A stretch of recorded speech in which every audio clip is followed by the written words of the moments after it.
wabarakatuh. Perkenalkan, nama saya Anis Koreatul Laili, mahasiswi dari Universitas Argopuro, Prodi Manajemen, nomor induk mahasiswi 211M10041. Nah, di sini saya akan menjelaskan tentang tugas dari Bunda Sugiartati, tugas tahap UAS ya, tentang inklusi atau pendidikan inklusif. Menurut Dr. Mujito, pendidikan inklusif adalah pendidikan yang menghargai berbagai keanekaragaman dan kemajemukan individu manusia sesuai dengan semboyan negara kita, yaitu Bhinneka Tunggal Ika. Implementasi pendidikan inklusi yang dipayungi oleh Permendiknas harus diperkuat juga oleh peraturan daerah masing-masing, sehingga semua pihak, yakni bupati, gubernur, dan wali kota bersama-sama mewujudkan pelayanan pendidikan anak berkebutuhan khusus dengan segala kondisinya ya, dengan menerima semua anak tanpa memandang kemampuan, tanpa memandang kecacatan, gender, status HIV dan kesehatan maupun latar belakang sosial ekonomi, etnik, dan agama maupun bahasanya. Adapun menurut Efringi tahun 2009, di pendidikan inklusif anak diterma seperti diri mereka sendiri atau yang disebut dengan accept as the way they are, sehingga anak bisa berkembang dan belajar dengan kemampuan masing-masing. Dalam pendidikan inklusif, sistemlah yang menyesuaikan dengan kebutuhan dan keadaan anak.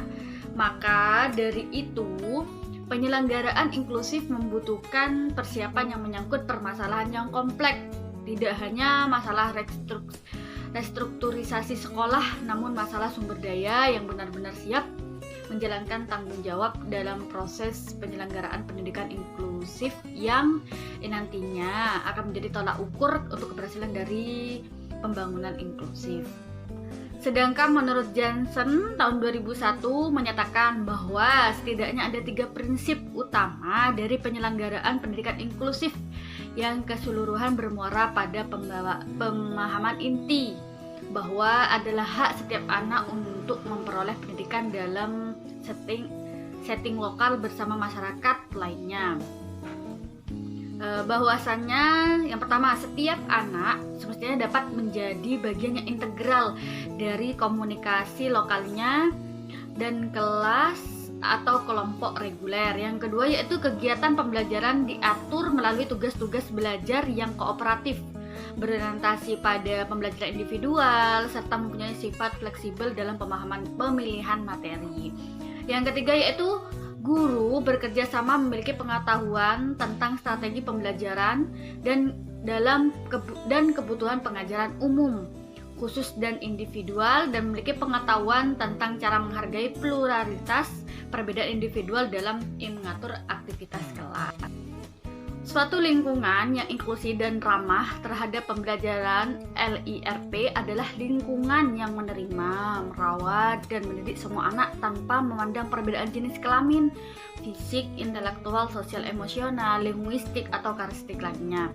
Mereka bisa saja anak-anak yang cacat atau berbakat, anak jalanan atau pekerja, anak dari orang-orang desa atau nomadik, anak dari minoritas budayanya atau etnisnya, linguistiknya, anak-anak yang terjangkit HIV dan AIDS, atau anak-anak dari area atau kelompok yang lemah dan termarginalisasi lainnya. Inklusi juga melibatkan restrukturisasi budaya, kebijakan, dan praktek untuk merespon terhadap keberagaman siswa dalam lingkungannya. Yang kedua itu pembelajaran dan partisipasi semua anak yang rentan akan tekanan eksklusi, bukan hanya siswa penyandang cacat ya. Yang ketiga itu juga meningkatkan mutu sekolah untuk stafnya maupun siswanya, mengatasi hambatan akses dan partisipasinya, hak siswa untuk dididik di dalam lingkungan masyarakatnya, memandang keberagaman sebagai kekayaan sumber bukan sebagai masalah, saling memelihara hubungan antar sekolah dan masyarakat, memandang pendidikan inklusi sebagai satu aspek dari masyarakat inklusi. Selanjutnya yaitu isu difabel dalam inklusi sosial. Dalam isu difabel, inklusi sosial memiliki nilai sosial dan moral yang bisa membantu dan mendukung upaya peningkatan perekonomian negara. Adapun inklusi sosial pada masyarakat marginal akan memberikan manfaat yang positif pada sektor literasi, tingkat pendidikan, dan produktivitas ketenagakerjaan. Jika semua hal di atas dijalankan secara akumulatif ya, maka akan berdampak positif untuk peningkatan pertumbuhan ekonomi bangsa Indonesia. Dalam sektor aksesibilitas di negara-negara maju, regulasi tentang aksesibilitas bangunan seringkali membuat anggaran menjadi meningkat. Namun, mereka juga bisa menekan anggaran agar tidak membengkak karena institusi bisa berjalan dengan efisien dan transparan dengan kesadaran pembangunan aksesibilitas sejak awal. Adapun masalah yang dihadapi negara-negara berpenghasilan menengah dan rendah. Namun di negara berpenghasilan menengah dan rendah, persoalan anggaran kerap menemui dinamika yang kompleks karena imbas dari ketidakefisienan administrasi, yaitu kurangnya kapasitas institusional, dan yang paling membahayakan adalah korupsi ya, yang apalagi seperti di Indonesia, korupsi itu semakin marak sekali ya, pejabat-pejabat korupsi banyak sekali di negara-negara berpenghasilan menengah dan rendah terjadinya korupsi. Kadang institusi di negara berpenghasilan menengah dan rendah enggan untuk menganggarkan biaya penambahan aksesibilitas di instansinya karena takut anggaran rutin dan akan semakin membengkak. Perspektif seperti ini tentunya merupakan perspektif jangka pendek. Selain itu, anggaran yang membengkak disebabkan oleh absennya aksesibilitas sejak awal. Selalu ada anggaran tambahan yang besar, kita melakukan renovasi untuk bangunan institusi yang tidak aksesibel, misalkan yaitu menambahkan lift pada bangunan lebih dari 2 lantai. Jika menggunakan perspektif jangka panjang dengan merancang bangunan menggunakan paradigma desain universal, anggarannya tentu akan jauh lebih murah ya, karena tidak perlu membongkar bangunan untuk penambahan aksesibilitas. Itu hanya sekilas contoh bagaimana eksklusi sosial dalam sektor aksesibilitas saja malah semakin membuat anggaran negara terbebani. Secara umum, di negara berkembang seperti Indonesia ya, prinsip pengarusutamaan difabel dalam sektor pembangunan sudah mulai berjalan. Meski tidak bisa dibilang signifikan, difabel di negara berkembang sangat rentan sekali masuk dalam jeratan kemiskinan karena eksklusi sosial. Inklusi sosial dalam berbagai sektor menjadi jawaban ketika kerentanan antara difabel dan kemiskinan menjadi sangat dekat. Inklusi sosial mempunyai potensi besar meningkatkan taraf penghidupan difabel yang sebagian besar tereksklusi dari kegiatan ekonomi produktif dan akan berimbas pada pertumbuhan ekonomi negara. Selanjutnya yaitu keterkaitan pembangunan inklusif dengan pendidikan. Selama ini istilah inklusi diartikan dengan mengikutsertakan anak berkebutuhan khusus ya di kelas umum dengan anak-anak lainnya. Tetapi sebenarnya inklusi merupakan sebuah perubahan praktis dalam dunia pendidikan yang memberi peluang anak dengan latar belakang dan kemampuan berbeda untuk bisa berhasil dalam pembelajaran. Hal ini menjadi tanggung jawab seluruh anggota masyarakat ya, atau enggak seluruh anggota masyarakat sekolah seperti kepala sekolah, guru, administrator sekolah, orang tua, dan semua anak. Itu mempunyai peran penting untuk mengupayakan bantuan dalam menjaring dan memberikan layanan pendidikan pada semua anak berkebutuhan khusus yang ada di masyarakat. Intinya yaitu kita saling menyupport, memberi bantuan atau layanan yang baik pada pendidikan pada semua anak berkebutuhan khusus. Pembangunan yang inklusif harus didasari oleh sebuah sistem penyelenggaraan ya.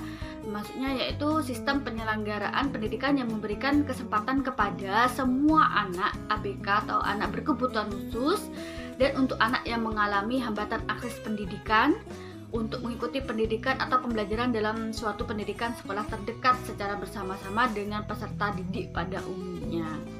Itu pembangunan yang inklusif dapat terlaksana apabila dalam penyelenggaraan pendidikan di semua jenjang menerima sebuah keberagaman dan bukan hanya sekadar mentoleransinya. Hal ini dipergunakan sebagai sebuah sistem yang dapat mengadaptasi semua karakteristik dan kebutuhan anak. Anak belajar sesuai dengan kecepatannya masing-masing dan menurut kemampuannya masing-masing untuk mencapai perkembangan akademik, sosial, emosi, dan fisiknya secara optimal.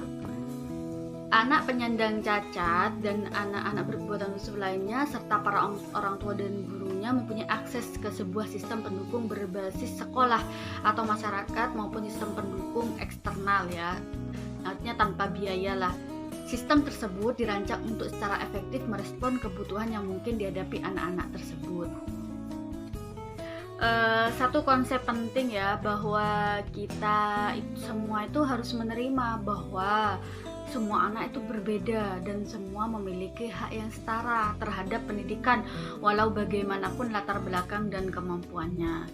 Jadi gak ada yang dibeda-bedakan ya, sama semua, meskipun semua anak itu berbeda dan semua memiliki hak yang setara terhadap pendidikan, walaupun latar belakangnya seperti apa, kemampuannya seperti apa ya.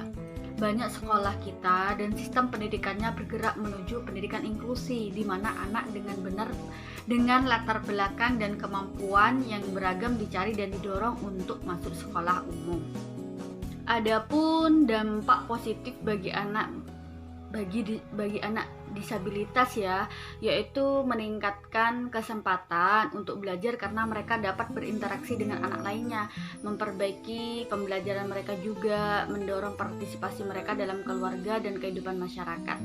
Ada dampak positif bagi non-disabilitas, yaitu setiap individu belajar untuk menghargai dan menghormati kemampuan masing-masing apapun keadaannya, juga belajar untuk bersabar, toleransi, dan pengertian. Mereka menyadari apa yang telah kita ketahui, bahwa setiap orang itu spesial dan bagaimana dari kehormatan untuk merangkul keberagaman serta menyambut perbedaan ini dengan penuh rasa syukur.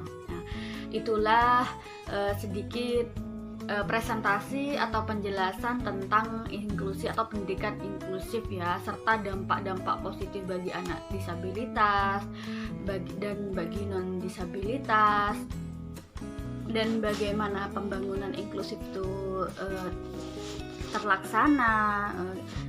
Tadi sudah saya jelaskan secara singkat. Selebihnya saya mohon maaf. Terima kasih. Wassalamualaikum warahmatullahi wabarakatuh.